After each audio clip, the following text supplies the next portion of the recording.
बहुत सारे लोग पूछे कि अरे यार तुम्हारे पास 4 साल का एक्सपीरियंस भी है, बैचलर्स की डिग्री भी है, तो फिर तुम जो है पीआर अप्लाई क्यों नहीं करे, स्टडी क्यों अप्लाई करे बोल के पूछते। तो आज की वीडियो में उसके बारे में जो मेरे पास रिसर्च है, जो मेरे पास नॉलेज है, आपसे शेयर करूंगा, ताकि आप मेरी जैसी सिचुएशन में है तो आप वैसी गलती ना करो। क्योंकि कंसल्टेंट के पास जब आप जाते हैं पीआर अप्लाई करने के लिए, तो पहली चीज जो आपको कराता हूँ ना, वो मिनिमम 80,000 से 1 लाख रुपए बनाने लगा था फीस के लिए।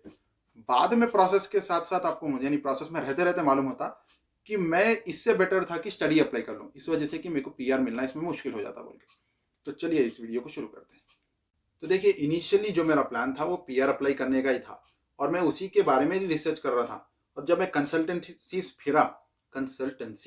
कंसल्टेंसीज फिरा, तो वहां पे जो है कोई भी क्लियर कट इन्फॉर्मेशन नहीं देता आपको। ठीक है, आधी इन्फॉर्मेशन देते, आपके होप को बढ़ा देते। तो आप क्या करते, पैसे जाके पे करना, उसके बाद आपको ओरिजिनलिटी मालूम होती, बाहर से वो लोग भी नहीं बोलते, उसके बाद मालूम होती आपको। तो वैसे ही मैं क्या करा, बहुत बहुत नहीं, एक 4-5 कंसल्टेंसीज फिरा। वो लोग क्या है, अपने को साइडलाइन कर दे रहे थे, पहले पैसे बनो बाद में देखेंगे बोले सर। वो लोग के पास इनकम देख रहे थे, अरे कितना पैसा बन सकता, उस हिसाब से अपने को ट्रीट करते लोग। तो मैं देख लिया। उसके बाद क्या करा मैं, कि मेरी थी जब जो है करीबन नाइट शिफ्ट थी, तो मैं क्या करता था बोले तो, नाइट में बीच में ब्रेक मिला या जो है कुछ काम नहीं रहा, तो इंटरनेट पे से पूरी इसकी इन्फॉर्मेशन पढ़ता था मैं। ठीक है, कि अरे भाई पीआर कैसा अप्लाई करते, क्या करते क्या नहीं करते उसको। और मेरी एक कोलीग भी थी, जो मैं काम करता था वहाँ पे, एक कोलीग थी, उन्होंने फ्रांचो कॉलेज में पढ़ने आई थी। तो उससे मैं बात कर रहा था कि अरे भाई मैं सब पीआर अप्लाई करना चाह रहा हूँ बोले, तो उन्होंने मेरे को सजेस्ट करी थी कि तुम स्टडी अप्लाई कर लो। तो मेरे को उस वक्त समझ में नहीं आया कहीं को बोली बोल रहा हूँ, क्योंकि मैं जब सीआरएस कैलकुलेटर बोल के यहाँ पे एक टूल रहता, इसमें आपके जो है जो कट ऑफ आते रहता, जो ड्रॉज आते रहते, एफएसडब्ल्यू बोल के, फेडरल स्किल वर्कर बोल के, तो उसमें वो सीआरएस स्कोर हेल्प करता। यानी आपको मालूम होता कि आप पहुंच सकते कनाडा के वो कट ऑफ तक, आपको पीआर आ सकता नहीं आ सकता बोल के आइडिया हो जाता आपको खुद से। वही आप कंसल्टेंसी के पास जाओ, बगैर इन्फॉर्मेशन के, आपको ये सीआरएस कैलकुलेटर बोल के भी नहीं मालूम होता। आपको बस ये बोलते कि आपकी पूरी प्रोफाइल इवेल्युएट करेंगे हम, उसके बाद आपको बताएंगे, एक बड़ा लेंथी प्रोसेस बता देते। आप समझते ऐसा कौन सा प्रोसेस है कि लोग इंटरनेट सिस्टम्स में एंटर कर देंगे, ऐसा सोचते आप। ऐसा कुछ भी नहीं रहता। कनाडा की गवर्नमेंट की वेबसाइट पेज है सीआरएस कैलकुलेटर बोल के, जिससे आप सीधा अपना ये चेक कर सकते हैं कि अरे भाई मैं पीआर अप्लाई कर सकता हूँ या नहीं कर सकता हूँ बोल के। यानी पीआर अप्लाई करे बाद से मेरे को आने के क्या चांसेस है बोल के आप खुद से मालूम कर ले सकते हैं। फेडरल स्किल वर्कर के लिए बोल रहा हूँ। अब मैं क्या कर रहा था बोले तो, मैं पढ़ना शुरू करा, अरे भाई कैसा है पीआर का, कैसा सिस्टम है। पढ़ते पढ़ते पढ़ते मालूम मेरे को ये हुआ कि बैचलर्स प्लस 3 साल का एक्सपीरियंस और 8777 लाने के बाद भी 427 मेरा स्कोर हो रहा था। 427 बोले तो वो टाइम पे कट ऑफ जो है 460 चल रहा था। तो मैं समझ गया कि अरे भाई ये करने के काम नहीं होते, अपन ये कर ही नहीं सकते। कहीं को बोल के बोले तो 427 मैं समझ तो कितने की साल पहले आया था, ये वो भी नहीं आया था होगा। तो अब लोग बोलते हैं, अब जब जब आप कंसल्टेंसीज के पास जाते, कम से कम इतनी रिसर्च कर लेके गए, अरे भाई सीआरएस कैलकुलेटर बोल के, तो आप लोग क्या बोलते हैं, अरे भाई नहीं वो आपको फेडरल स्किल वर्कर में नहीं करेंगे, हम पीएनपी में करेंगे बोल के बोलते। तो मैं क्या करा, पीएनपी के रिलेटेड मालूम करना शुरू करा, अरे भाई पीएनपी में कैसा है क्या है बोल के। तो जब मालूम हुआ कि अगर आप एक हाई एंड प्रोफेशन में है, आईटी के कौन सा अच्छे प्रोफेशन में है, या जो है आपके अच्छे अच्छे प्रोफेशन है समझो, उसमें आपको चांसेस है मिलने के। पीएनपी पीएनपी भी जॉब ऑफर, बहुत से पीएनपी का कैसा है जॉब ऑफर मिलना, या जो है एसआईएनपी में है कि आप रिलेटेड एक्सपीरियंस रहना और 10 साल का एक्सपीरियंस रहे तो आपको वहां से मिलने के ज्यादा चांसेस है। या जो है एसआईएनपी में जॉब ऑफर मिले तो ज्यादा चांसेस है। एसआईएनपी नहीं, सस्कैचुअन की पीएनपी, तो मैनिटोबा में भी ऐसी है। तो हर एक प्रोविंस का अलग अलग है। तो मैं जो वर्क एक्सपीरियंस था मेरा, अब जैसा मेरा बैचलर्स था सिविल इंजीनियरिंग में, लेकिन मेरा एक्सपीरियंस था अमेजोन में टेक्निकल सपोर्ट, तो मेरे लिए अनरिलेटेड एक्सपीरियंस है। तो बहुत सारे पीएनपी, अब जैसा सस्कैचुअन में अप्लाई नहीं कर सकता मैं, और अल्बर्टा में अप्लाई नहीं कर सकता, अल्बर्टा की पीएनपी में, इसलिए कि कोर्स रेलेवेंसी जरूरत है। तो ये दो पीएनपी में को बाद में रिसर्च करने के बाद मालूम है। तो अब अनरिलेटेड में जो है जहां भी है वहां पे जॉब ऑफर है, या जो है एसआईएनपी मेरा ऑब्वियसली अनरिलेटेड है बोल के नहीं आता। ओआईएनपी बोल के बोलते हैं, वो भी मेरे को चांसेस नहीं दिखे। तो मेरे को ये दिखा कि अरे भाई पीआर अपन अप्लाई नहीं कर सकते यहाँ पे। तो अब क्या करना है, पीआर अप्लाई करना बोले तो या तो मास्टर्स करना है या नहीं तो डिप्लोमा करना।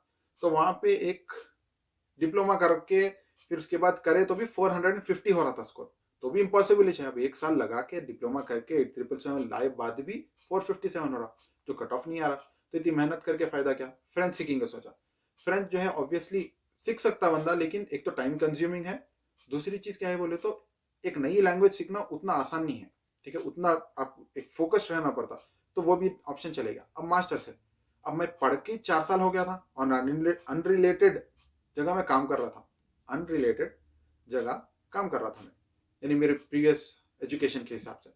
तो मैं फिर वापस से मेरे प्रीवियस एजुकेशन के लिए मास्टर्स करूंगा, तो मैं कैचअप करने के लिए बहुत टाइम लग जाता, ठीक है, और बीच में वो 2 साल में फिर मैं पास हो तो नहीं हो तो ये भी एक टेंशन है।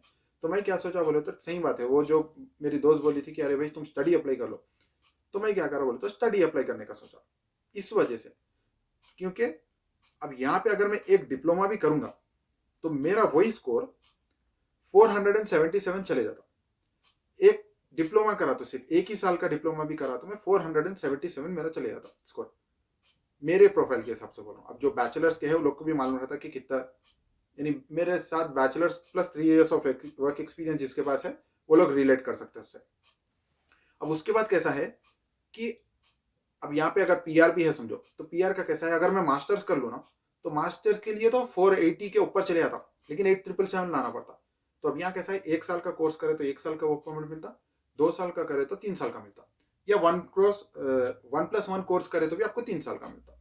तो मैं क्या सोचा था कि अगर 1 साल का कोर्स करके 1 साल का वर्क परमिट लिया, 2 भी सोचा था लेकिन बता रहा हूँ आपको, 1 साल का कोर्स करके 1 साल का वर्क परमिट लिया, और वही टाइम में अगर मैं 8777 ला लिया और FSW ड्रॉस, FSW यानी फेडरल स्किल वर्कर जैसा बोला, तो वो ड्रॉ में मेरा स्कोर 477 रहने की वजह से चांसेस है कि मेरे को पीआर के लिए अप्लाई कर दूं, और 1 साल वर्क परमिट है कैसा भी मेरे पास, तो जो पैसा मैं लगाया वो पैसा भी कमा ले सकते, और एक प्रोफेशन में जॉब भी मिल जाती, और मेरा अनरिलेटेड है एक्सपीरियंस, तो टेक्निकल सपोर्ट की भी जॉब मिलना मेरे को इसलिए आसान है कि मेरा एक्सपीरियंस प्रीवियस वो है।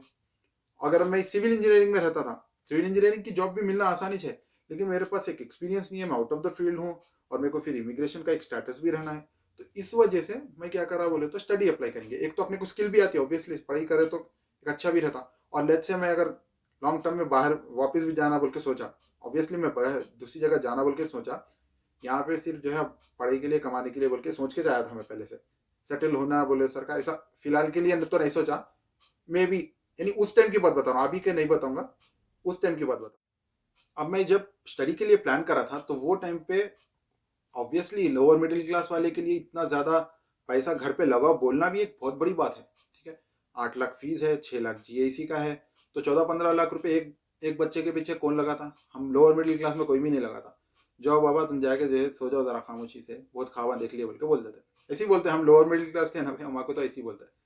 और चलो अपर मिडिल क्लास रहता तो भी बेटा चलो अच्छा है पढ़ाई करता हूँ बोल के बोल रहा बच्चा बोले सर का बोलते, यानी तो अपने ग्रेड्स ऐसे रहना कि अरे भाई सीधा नासा के जो साइंटिस्ट ही बनता बच्चा बोले सर का ऐसा रहता तो लगाते, तो क्या उतना नहीं है। तो वो टाइम पे क्या करा, बोले तो फंड्स जमा करना था, तो मैं फंड्स जमा करा, ठीक है, पूरा अब कहाँ जमा कर लिया समझो, फंड जमा कर लिए, पैसे बन दिए। अब मेरे दिमाग में ये था कि लेट्स से मैं, अब रिटर्न एंड इन्वेस्टमेंट है समझो, चलो लेट्स से मेरा खुदा ना खास्ता पीआर नहीं भी हुआ समझो, तो भी क्या होता कि वो 1 साल का जो वर्क परमिट मिलता वो टाइम पे मैं मेरे जो इन्वेस्टमेंट लगाया पढ़ाई के पीछे, एक तो डिग्री आ जाती कनाडा की, और दूसरी तरफ मेरा रिटर्न भी आ जाता। तो 2 साल में मैं लेट्स से वापस भी गया और मैं अप्लाई भी करना चाहूँ समझो कनाडा की पीआर के लिए, तो मैं कभी भी अप्लाई कर सकता हूँ, इस वजह से कि डिप्लोमा यहाँ का है, खाली 8777 लाने की जरूरत है। और अगर लेट्स से मैं 1 साल के बाद नहीं पढ़ा, 1 साल का वर्क एक्सपीरियंस लिया, अब इसमें भी पीएनपी ऑप्शंस है बहुत सारे, जो यहाँ आने के बाद भी थोड़े मालूम है, एक्सप्लोर हुआ, तो उसके बारे में तो मैं बाद में बात करूंगा। बहरहाल ये रीजंस थे जिसकी वजह से मैं जो है स्टडी वीजा के लिए अप्लाई करा। और दूसरी चीज क्या थी बोल के बोले तो, खैर वीडियो बहुत लंबी होगी, बाद में बात करेंगे इसके बारे में। आई होप कि आपको समझ में आएगा होगा कि मैं पीआर क्यों नहीं अप्लाई करा अभी तक, यानी वहां से भी पीआर क्यों नहीं अप्लाई करा। और आप भी अगर आपका कुछ जो है ऐसे प्रोफेशन है जिसमें आप हाई स्किल नहीं हो, अब जैसा आईटी का कुछ भी जॉब नहीं है आपकी अच्छी बड़ी, जैसा डेवलपर है वैसे वैसे जॉब्स नहीं है, या जो है अच्छे बड़े जॉब्स नहीं है समझो भाई, तो वो अब जैसा कस्टमर सर्विस जॉब है, डाटा डाटा क्या बोलते हैं एंट्री ऑपरेटर है, ऐसे छोटे छोटे जॉब्स है जो कि एनओसी बी में आते, डाटा एंट्री का पता नहीं, ठीक है, एनओसी बी में आते लेकिन छोटी कैटेगरी के हैं, लेस स्किल वर्क है समझो अपना।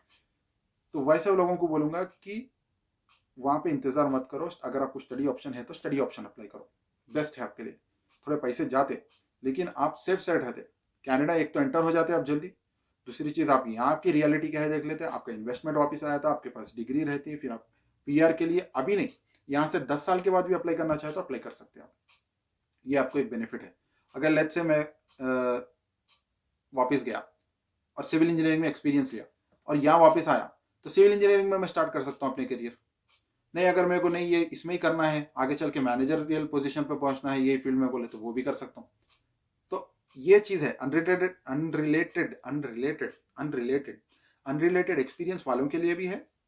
और दूसरी चीज़ क्या है बोले तो जो लेस स्किल वर्क, यानी semi skill worker, semi skill बोलते क्या बोलते हैं, मेरा टेक्निकल सपोर्ट है, अपने जैसे नॉर्मल प्रोफेशन है टेक्निकल के, तो ये ऐसे वालों के लिए बोल रहा हूँ। कस्टमर सर्विस अगर कोई है, कस्टमर सर्विस वालों को क्या करते हैं, अरे भाई वो कौन सा की ड्रॉ दिखाते, कंसल्टेंट के पास जब आप जाते ना, आपको चढ़ाने के लिए वो कौन सा की एक ड्रॉ दिखाते, वो ड्रॉ में आया था, देखो तुम्हारा एनओसी, तुम्हारा भी आया था पीएनपी, वैसा बोल के अपने को चढ़ा देते। लेकिन एक्चुअल रियलिटी ये है, जितनी मेरी स्टडी है, आना उतना आसान नहीं है अपने लिए।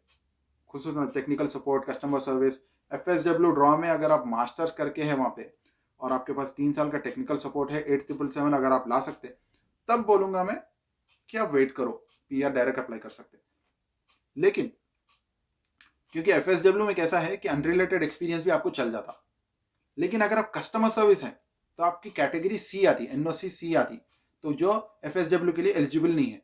तो आपको उम्मीद दिलाते लगा कि अरे भाई एफएसडब्ल्यू में नहीं आया तो क्या होता, तुम पीएनपी में अप्लाई कर सकते, यानी प्रोविंशियल प्रोग्राम्स में अप्लाई कर सकते हो।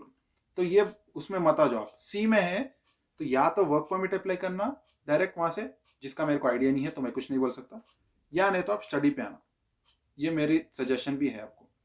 एक तो आपको स्किल भी बढ़ जाती, यानी आप कोई प्रोफेशन में जाना भी चाह रहे आगे, क्योंकि जिंदगी भर तो कस्टमर सर्विस नहीं करेंगे ना भाई, तो आप प्रोफेशन में कोई जाना भी चाह रहे तो आपको वो हेल्प करती। आप वापस भी जाना चाहे तो आपको वो स्टडी हेल्प करती, आपका पैसा वापस आ जाता और आप पीआर भी अप्लाई कर सकते। खैर, अभी वीडियो ऑलरेडी बहुत लंबी होगी। अंटिल नेक्स्ट टाइम, अल्लाह।